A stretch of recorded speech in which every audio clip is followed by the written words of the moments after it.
although we focused more on switch technology originally with keypads and touch type switches, a number of years ago, we entered the card reader market and to offer a ruggedized version of card readers. As I mentioned, if you see typical, a lot of the other manufacturers' card readers, they're plastic. They stick off the wall 1/2 to 3/4 of an inch. They're functional, but we really wanted to enhance this, address certain applications where a traditional card reader might not be appropriate. So we designed originally RoX Prox 2. We're not going to cover those in detail, but I would like to focus more on what we call iRox. And it is detention grade, as you mentioned, previously, stainless steel faceplate. And this isn't a stamp plate, James. This is an 1/8 inch thick stainless steel plate. We run impact tests on this. It's very ruggedized. And we do supply some of these card readers for correctional applications used for guard tour and as well as access control. So, we wanted to design a card reader that, was attractive, could be customizable. We have an aesthetic design, but is also going to hold up in various extreme conditions, vandal-prone areas. Great, and we do have a quick video that we want to play that just kind of goes into detail about the iRox Plus. So I'm going to go ahead and play that now, and then we'll come right back. HID technology. iRox readers feature stainless steel construction. So that was a great little video. Kind of went into more products, not just iRox and iRox Plus, but still gives you a good idea of the capabilities of this line of products. As shown in the video, iRox readers, they can read 13.56 megahertz credentials. So this is considered high frequency. It's a higher encryption in that than standard 125 kilohertz, which is the Prox. So these credentials include, HID I-Class, I-Class SC, COS, as well as some other industry standard formats, MyFair and DesFire. Those are typically used outside of the US, but there are definitely applications here for them. But I'd really like to focus on the next couple of bullets to talk about some of the new features in detail that have been incorporated into iRox. So first off, HID mobile access. So iRox now offers support for all HID mobile access solutions, including employee badge and student ID and Apple Wallet. Went through a certification process to achieve this. But this type of mobile access that I'm referring to is available. It reads mobile access through NFC. NFC stands for near field communication. So if anybody's accustomed to using their smart devices for payment, where you're in close proximity, and that's typically 2 to 3 inches within some type of a reader, payment terminal, or an access control reader, that is available, and that's built into a standard iRox reader now.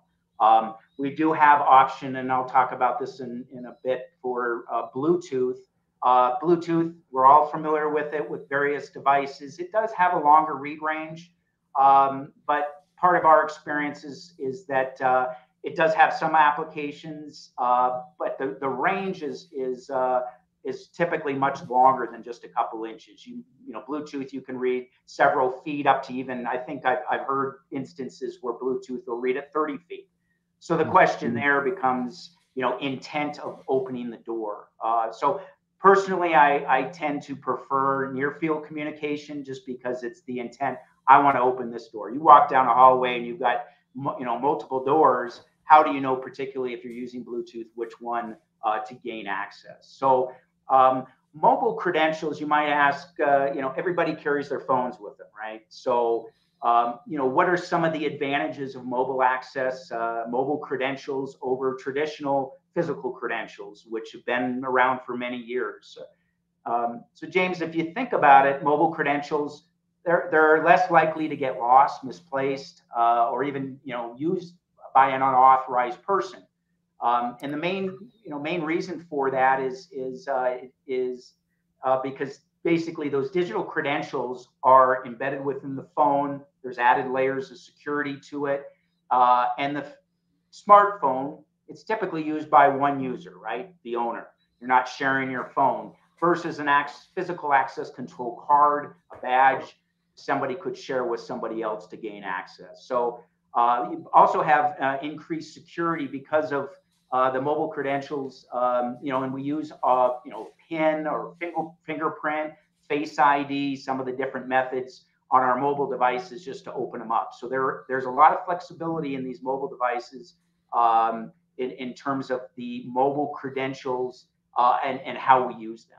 So that's one of the main enhancements was the integration of mobile credentials, primarily NFC, like I said, which is built in. The next thing is OSDP versus Wiegand. And I know the video touched on this, but this is important to discuss because Wiegand has been around since the 1980s. It's widely used across access control systems, been used for many, many years. It's an old two-wire type system that basically uses data and ground, and the data wire carries the data to the reader, and the ground wire ensures that data is not corrupted when it gets to the reader.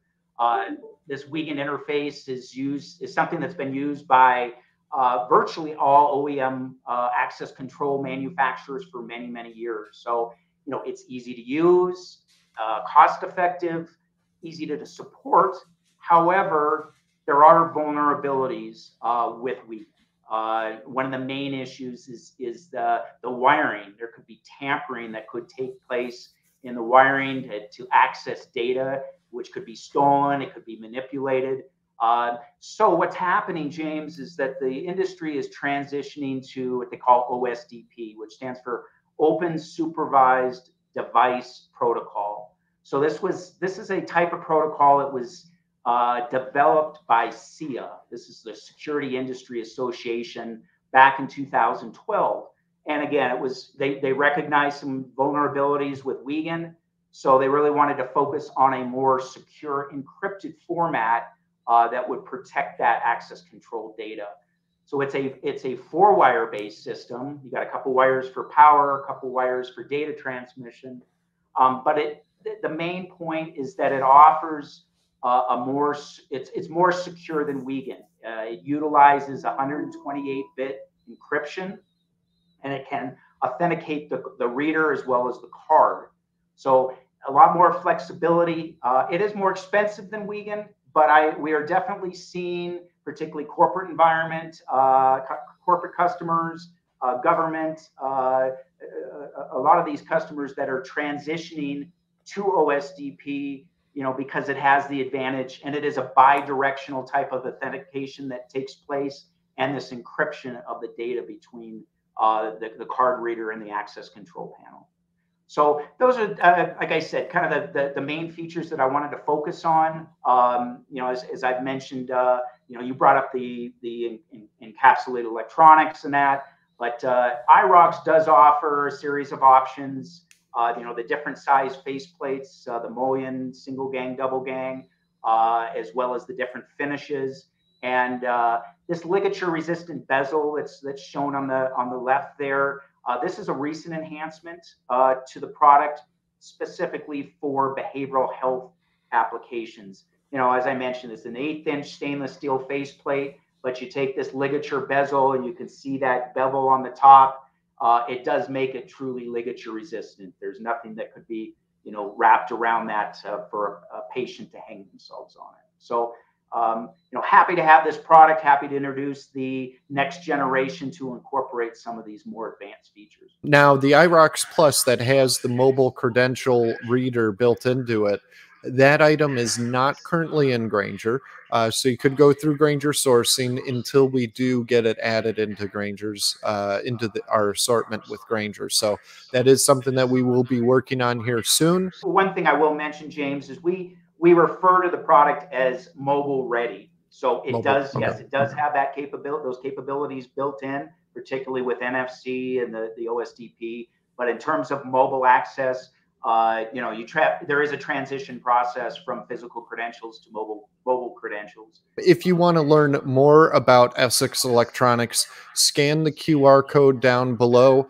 We have multiple web links loaded in there. Essex products on Grainger.com, their website, social media accounts, and whatnot. So it's a great way for you to be able to learn more about Essex. And also, while you're at it, subscribe to the Rowe-Thrush YouTube channel as well as the Essex Electronics YouTube channel. We would love to get your subscriptions to those channels.